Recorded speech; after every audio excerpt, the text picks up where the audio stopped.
सभी साथियों को मेरा नमस्कार, स्वागत है आप सबका आज और 13 जनवरी के जनसत्ता विश्लेषण में। तो आइए शुरू करते हैं आज का जनसत्ता विश्लेषण बिना किसी देरी के।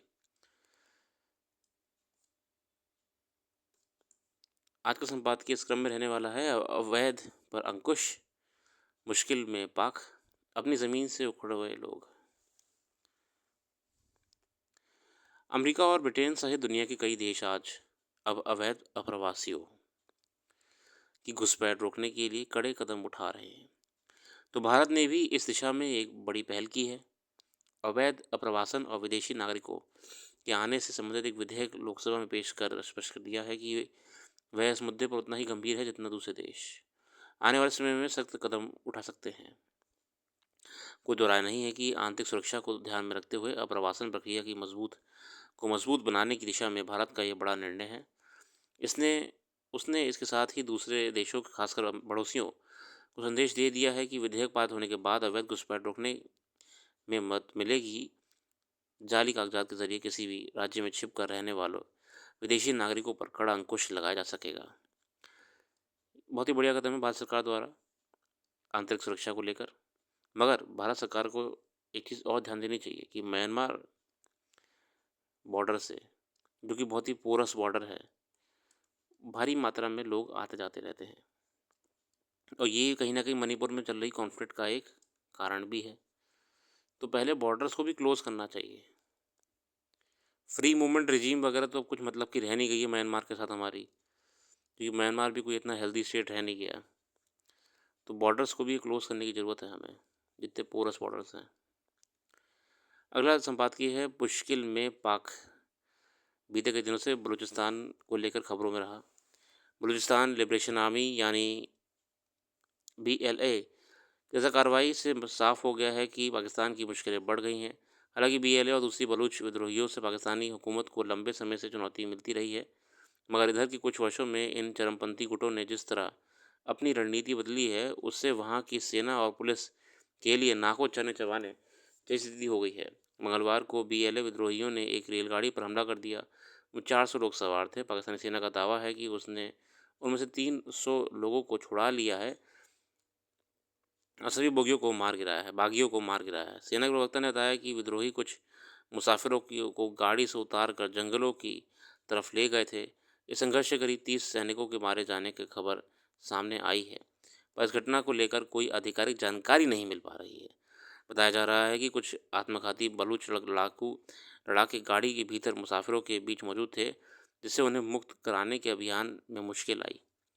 इस घटना से कुछ संकेत साफ हैं कि BLA ने न केवल हमले की अपनी रणनीति बदली है, बल्कि अपने सिद्धांतों में बदलाव किया है। बलूचिस्तान लिबरेशन आर्मी अपने आप में बहुत एक्टिव है पाकिस्तान में। क्षेत्रफल के हिसाब से तो बलूचिस्तान या बलूच क्षेत्र अपने आप में 44% है पाकिस्तान का। बहुत ही बड़ा क्षेत्र आता है बलूचिस्तान के अंदर। हालांकि ये इस कम्युनिटी को दबाया जाता है पाकिस्तान में, इसलिए ये लोग अपनी आज़ादी की लड़ाई लड़ रहे हैं। दरअसल बलूचिस्तान प्रांत के लोग लंबे समय से अपनी आज़ादी की मांग के साथ पाकिस्तानी हुकूमत से संघर्ष करते रहे हैं।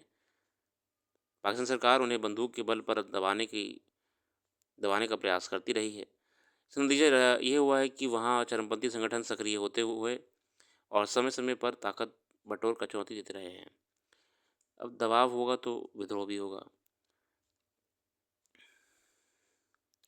अब तो और एक्टिव हो गए हैं जितने भी आपके विद्रोही संगठन है पाकिस्तान में, और आए दिन कोई ना कोई घटना आती है। कोई घटना नहीं है, कुछ दिनों पहले खबर आई थी कि चीन के, जैसे हम जानते हैं कि बलूचिस्तान क्षेत्र में ही आपका ग्वादर पोर्ट भी अवस्थित है, जो कि चाइना के साथ मिलकर बनाया पाकिस्तान ने।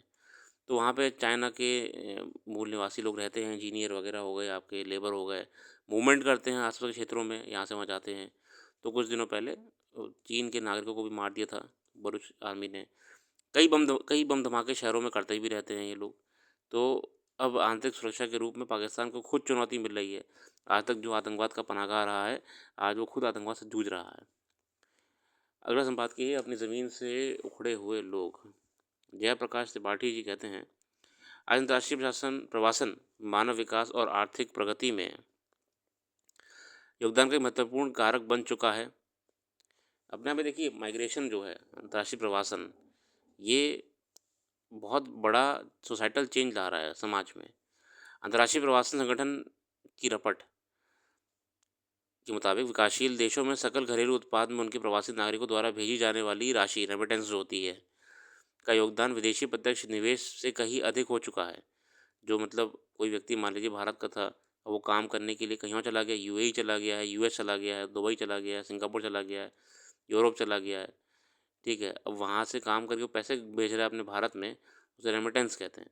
तो इंटरनेशनल माइग्रेशन ऑर्गेनाइजेशन ने अपने आप में बताया है कि इसकी जो अमाउंट है अब ये बहुत ज़्यादा बढ़ती जा रही है। अब जितना किसी देश को एफडीआई नहीं मिलता है इन्वेस्टमेंट, उससे ज़्यादा तो वो रेमिटेंसेस में पा रहा है, उसकी उसी के नागरिकों द्वारा जो विदेश में काम कर रहे हैं। विदेशी प्रत्यक्ष निवेश से कहीं अधिक हो चुका है। दूसरी तरफ संघर्षों, हिंसा, प्राकृतिक और अन्य तरह की आपदाओं के कारण विस्थापितों की संख्या में रिकॉर्ड वृद्धि हो रही है। हाल के वर्षों में विदेशी प्रवासियों की अपने देशों को भेजी गई धनराशि में 650% वृद्धि दर्ज की हुई है। वैसे तो दुनिया अप्रवासन विस्थापन और लाखों शरणार्थी शिविरों के साथ हिंसाग्रस्त और संकटपूर्ण अनुभवों से गुजर रही है। हिंसा और जलवायु आपदा के सताए हुए ऐसे लगभग 12 करोड़ लोगों को दोहरे दंड के रूप में पहले से ही मुद्रास्फीति जैसे आर्थिक संकटों से जूझ रहे मेज़बान समुदायों की शरणार्थी विरोधी दुर्भावनाओं से भी जूझना पड़ रहा है।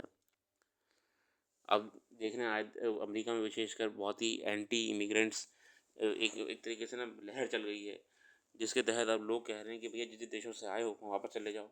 यूरोप में भी यही हो रहा है, यूरोप में भी अब ये बहुत ही लहर चल रही है। इस समय दुनिया भर में लोग 28 करोड़ 10 लाख यानी वैश्विक आबादी के लगभग 3.6% ग्लोबल पॉपुलेशन का 3.6% अंतर्राष्ट्रीय प्रवासी हैं, जिनमें से करीब 12 करोड़ लोग तो विस्थापित हैं। IOM इंटरनेशनल ऑर्गेनाइजेशन माइग्रेशन की इस जानकारी के मुताबिक हिंसा संघर्ष से जान बचाने की कोशिश में हर 3 से 1 प्रवासी की जान चली जाती है। अच्छा देखिए, बहुत से लोग माइग्रेशन करते क्यों हैं? पहला, कुछ लोग नॉर्मली करते हैं, अच्छी जॉब मिल जाती है, अच्छी लाइफ़स्टाइल के लिए कर लेते हैं।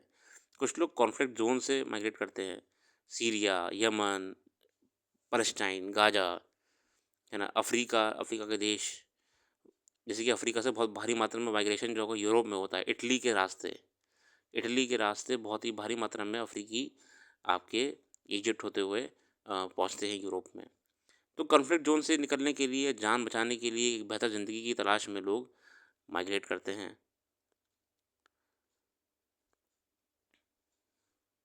बीते 2 वर्षों में 8,541 प्रवासी अपनी जान गँवा चुके हैं। मृत प्रवासियों में से 2 तिहाई से अधिक की शिनाख्त भी नहीं हो पाई है। कुछ लोग रास्ते में मर जाते हैं। बीते एक दशक में 63,000 प्रवासियों की मौत हो चुकी है। इनमें लगभग 6,000 महिला रही हैं।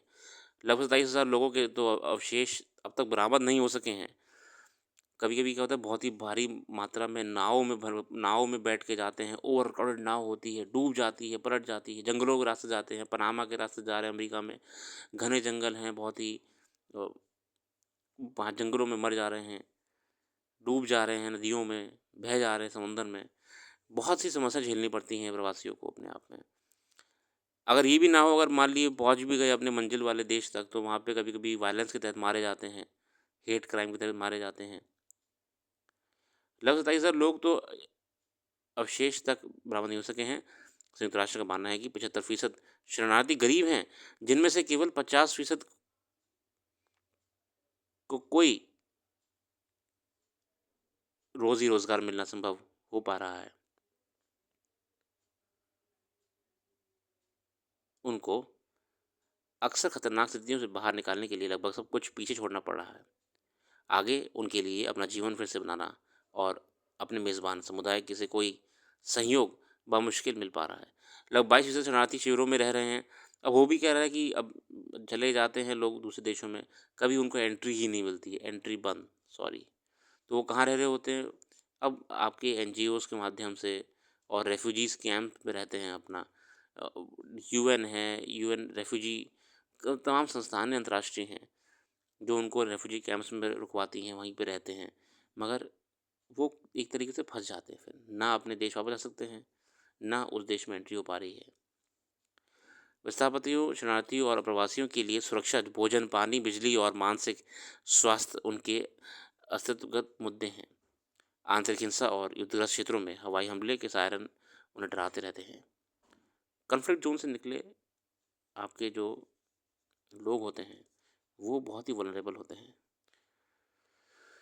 मेंटली ट्रॉमा में जी रहे होते हैं, वापस जाने का रास्ता भी नहीं है कोई। भाषाई और सांस्कृतिक चुनौतियाँ भी पीछा करती रहती हैं। पराए मुल्क में वह सामान्य संदेश भी नहीं समझ पाते हैं। उनके बच्चे सतत शिक्षा और खेल कूद से वंचित रहते हैं और इस पूरी प्रक्रिया में भारी नुकसान जो उठाना पड़ता है वो उन्हें उठाना पड़ता है बच्चों को। जहाँ उनका विकास होना चाहिए स्कूल कॉलेजों में, वहाँ वो दर दर भटक रहे होते हैं। कुछ दशक पहले पड़ोसी देशों के हज़ारों नेपाली भाषी भूटानी लोगों को अपनी मातृभूमि से भागने पर मजबूर होना पड़ा था। 1 लाख से ज़्यादा लोग जंगली रास्तों से भारत और नेपाल आए। भारत से नेपाल गए। उन्हें लगा था कि नेपाल भाषा और एक होने के नाते उन्हें स्वीकार कर लेगा, लेकिन आज दशकों बाद भी नागरिकता के प्रश्न पर उन लोगों की ज़िंदगी अधर में लटकी हुई है। वे अपने देश नहीं लौट पा रहे। वह लोग आसपास के खेतों में काम करके या शिविरों के अंदर खाना बेचकर थोड़ा पैसा कमा लेते हैं, लेकिन शिविरों को चलाने के लिए बहुत सारा पैसा उन भूटानी लोगों से आता है जो अब दूसरे देशों में जा बसे हैं। संयुक्त राष्ट्र ने वर्ष 2007 से 2016 के बीच 1.25 लाख भूटानी शरणार्थियों को नेपाल के पूर्वी हिस्से में स्थित शिविरों से निकालकर 8 देशों में बसाने की मदद की थी। उधर बढ़ती हिंसा के बीच विस्थापित लोगों लगभग 9 लाख सीरियाई गंभीर स्थितियों का सामना कर रहे हैं। संयुक्त राष्ट्र आजीविका अनुदान, राहत वितरण, यौन हिंसा की रोकथाम और बारूदी जाकिरों की सुरक्षा संबंधी गतिविधियां चला रहे हैं। इस तरह सूडान में 1.2 करोड़ से अधिक लोग विस्थापन का शिकार हो चुके हैं। इनमें 32 लाख लोगों ने पड़ोसी देशों में शरण ले रखी है। कन्फ्लिक्ट जोन्स मोस्ट वल्नरेबल होता है माइग्रेशन कराने के लिए। तुलनात्मक रूप से शरणार्थी बच्चों के स्कूल से बाहर होने की आशंका 5 गुना अधिक है। संघर्ष, आघात और शरण की तलाश का भावनात्मक बोझ ऐसे बच्चों को औपचारिक कक्षाओं में प्रवेश लेने लायक भी नहीं रहने देता। बढ़ती संख्या में वह बाल मजदूरी करने लगते हैं। अब देखिए पढ़ाई तो कर नहीं पाते हैं।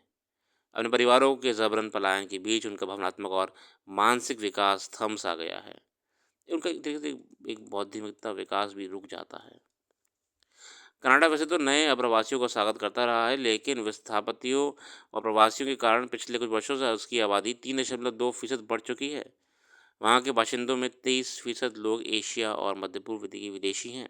कनाडा में देखिए कितनी भारी मात्रा में माइग्रेंट्स आके रहते हैं, जिनमें ज़्यादातर अस्थायी नागरिक और करीब 9 लाख अंतर्राष्ट्रीय छात्र हैं। अब अफ्रीका प्रवासियों की संख्या बढ़ रही है। हर 2 कनाडाई में से एक का कहना है कि अप्रवासन देश को नुकसान पहुंचा रहा है। विस्थापितों और प्रवासियों शरणार्थियों की बढ़ती संख्या को लेकर संयुक्त राज्य अमेरिका भी भारी दबाव से गुजर रहा है। वहाँ के आंकड़े बताते हैं कि बीते वर्षों में लगभग 87,000 भारतीयों को दक्षिण पश्चिम सीमा पर लगभग कई हज़ारों की उत्तरी सीमा पर रोकना पड़ा है। अमेरिका के लिए वह अब सबसे बड़े बाहरी समूह बनते जा रहे हैं। ये भी यूरोप में भी अप्रवासियों की संख्या घटाने की कोशिश शुरू हो चुकी है। ब्रिटेन में भी अपने यहाँ आने वाले लोगों की संख्या कम करने की कोशिश कर रहा है। आंतरिक संघर्ष और जलवायु परिवर्तन सामूहिक प्रवास के 2 सबसे बड़े कारण बन चुके हैं। इंटरनल कॉन्फ्लिक्ट हो गया, क्लाइमेट चेंज हो गई, आपदाएं आ जा रही हैं।